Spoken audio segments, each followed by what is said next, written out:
Alors ça peut paraître naturel aujourd'hui de mettre en évidence qu'il existe bien des galaxies extérieures à la nôtre situées à de grandes distances.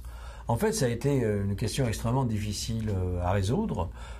Donc c'est Edwin Hubble qui a résolu cette question en 1924 et 1925 en se posant la question sur ce qu'on appelait les nébuleuses spirales que l'on observait au télescope. Il fallait un indicateur de distance.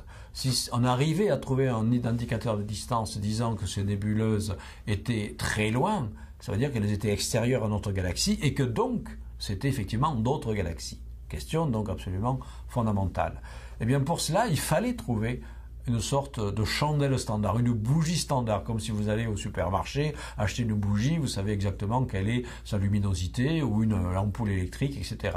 Eh bien, il existait déjà à l'époque une catégorie d'étoiles particulières qui pouvaient faire office de bougie standard. C'était des étoiles qu'on appelle les céphéides, parce que le premier représentant avait été découvert dans la constellation de Céphée, et c'était des étoiles en fait variables, à luminosité variable, mais dont on pouvait parfaitement calibrer la variation de luminosité en fonction de leur distance.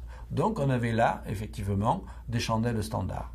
Donc il suffisait d'observer des céphéides bien connus appartenant à notre galaxie, et ce qu'a fait Hubble, c'est qu'il a repéré des céphéides appartenant à la nébuleuse d'Andromède.